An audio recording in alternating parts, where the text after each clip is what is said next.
안녕하세요. 12개국 식구 여러분들, 한 주 동안 잘 지내셨습니까? 2주 동안이나 여러분을 못 뵈고 계속해서 이렇게 영상 예배를 하니까 여러분이 얼마나 보고 싶은지 모르겠습니다. 그래서 이렇게 영상으로나마 여러분을 잠시라도 뵙고자 이렇게 영상 메시지를 준비했습니다. 오늘 우리에게 주신 하나님 말씀 잠깐 살펴보겠습니다.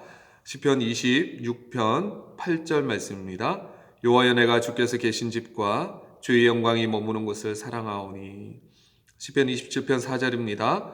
내가 여호와께 바라는 한 가지 일곧 그것을 구하리니 곧 내가 내 평생에 여호와의 집에 살면서 여호와의 아름다움을 바라보며 그의 성전에서 사모하는 그것이라. 여러분, 한 주도 아니고 2주 동안, 그리고 오늘 아침까지 포함하면 3번이나 평생 한 번도 빠지지 않았던, 빠질 일이 없었던 성전 예배, 예배당 예배 나오지 못하고 가정에서 예배하면서 여러분 어떤 마음이 드셨습니까? 제가 전화신방을 통해서 몇몇 분들과 통화를 하면서 공통적으로 발견하게 된 것이 있습니다. 처음에는 너무 안타깝고 눈물밖에 안 나오고 너무나 슬펐지만 시간이 지나면서 오히려 더 주님을 찾게 되고 더 예배하게 되고 더 사모하게 되고 하나님을 향한 갈망함과 사모함이 더 깊어지고 있다고 유익한 점을 고백하시는 분들이 한두 분이 아니셨습니다. 여러분들도 다 그러실 줄 믿습니다. 그래서 하나님께서 모여서 예배할 수 있는 자유를 잠깐 거두어 가신 이 시기를 통하여서 하나님께서 우리에게 주시는 메시지가 무엇인지 제가 일주일 동안 묵상했던 몇 가지 말씀을 나누겠습니다. 첫 번째입니다. 그저 받아먹던 신앙에서 찾는 신앙으로 이제는 바뀌어야 한다라고 하는 것입니다. 여러분, 쉽게 말하면 잘 갖춰진 예배, 잘 준비된 예배, 지금까지는 그저 참여하기만 하면 되었습니다. 그러나 이제는 어떤 시기가 되었습니까?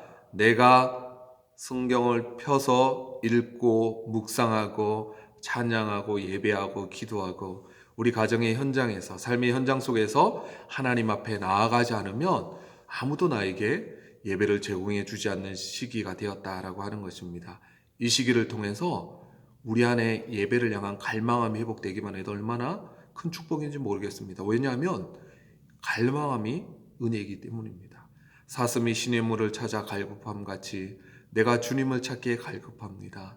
나를 사랑하는 자들이 나의 사랑을 입으며 나를 간절히 찾는 자가 나를 만날 것이니라.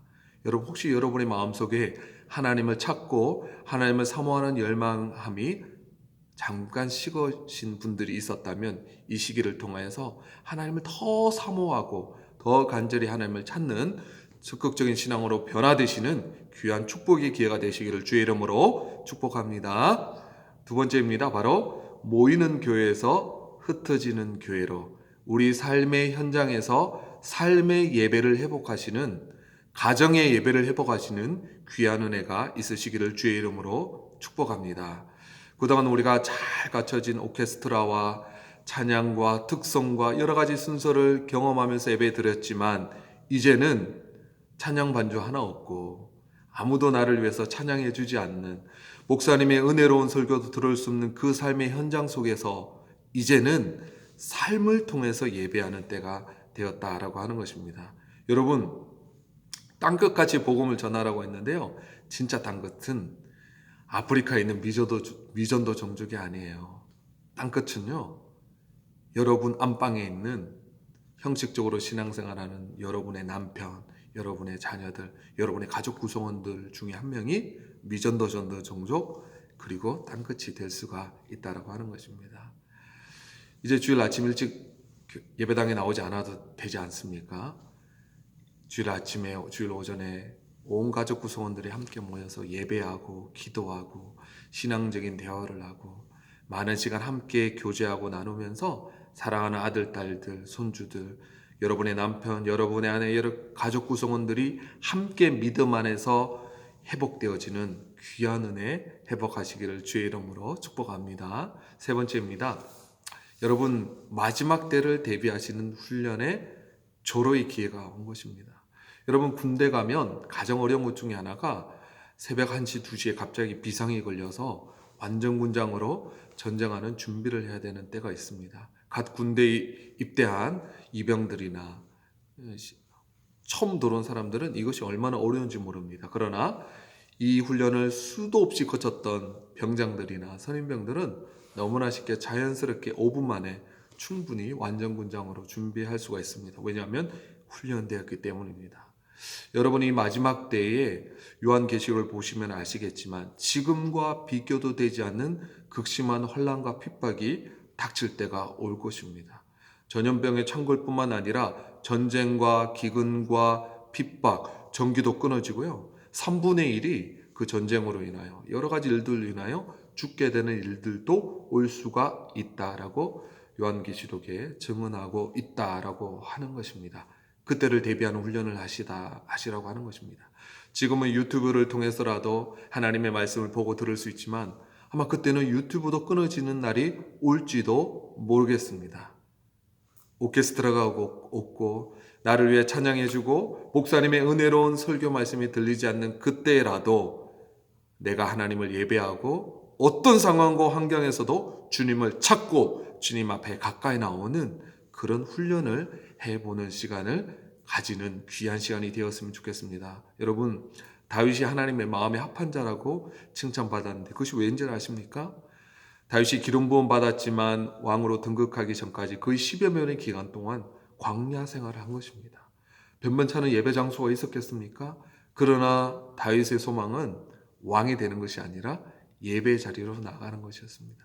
그래서 다윗의 장막이라고 하는 것입니다. 그 장막이 광야에서건 그 어떤 곳에서건 하나님을 찾는 예배와 그 10년 가운데 갈망함이 있는 그곳은 예배 초소가 되었거든요. 그래서 여러분의 삶의 터전 속에서 극심한 혼란과 핍박이 와서 유튜브 방송을 듣지 못하는 한이 있더라도 나는 하나님을 예배하는 훈련을 하겠다라고 이 귀한 시간을 흘려보내시는 저와 여러분 되시기를 주의 이름으로 축복합니다. 여러분, 마지막으로 구체적으로 권면드리고 싶은 것은요, 미디어를 끄시고요, TV를 끄시고 스마트폰을 내려놓으시고 하나님의 말씀에 깊이 들어가시기 바랍니다. 확진자가 몇 명 생겼고 경제가 얼마나 어려워졌고 정치적으로 얼마나 큰 어려움이 있는지를 듣는다고 해서도요, 우리의 걱정이나 불안이 더했으면 되지 결코 사라지지 않는 것입니다. 우리가 하나님의 말씀에 붙들리게 되어지고 하나님의 말씀을 통해 알게 되어진 하나님이 내 인생을 붙들어 주시는 깊이 말씀 앞에 침잠하는 인생을 살아갈 때 걱정과 불안함이 사라지게 되는 것입니다. 하나님을 알면 알수록 실망할 일이 전혀 없습니다. 하나님은 완전하신 분이시기 때문에 하나님의 말씀을 통해서 하나님을 알아가면 알아갈수록 하나님을 아는 것이 우리의 힘이 되고 기쁨이 되고 평안이 되는 줄 믿으시기 바랍니다. 이제는 복잡하다란 분주한 일상이 타이에 의해서 사라졌습니다. 결국 심플 라이프, 단순한 삶을 살아갈 수밖에 없는데요, 그 심플 라이프 살아가시면서 집중해야 될 곳이 어디냐 하면 바로 하나님의 말씀입니다. 성경을 필사하시고 암송하시고 묵상하시고 소리내어 읽으시고 나누시고 기도하심으로써 하나님 앞에 더 깊이 들어가게 된다면, 와, 코로나19 사태가 오히려 하나님 앞에 내 영적 체질이 바뀌는 귀한 은혜의 시간이 되었다라고 고백하시게 될 것 같습니다. 그렇게 고백하시는 저와 여러분 되시기를 주의 이름으로 축복합니다.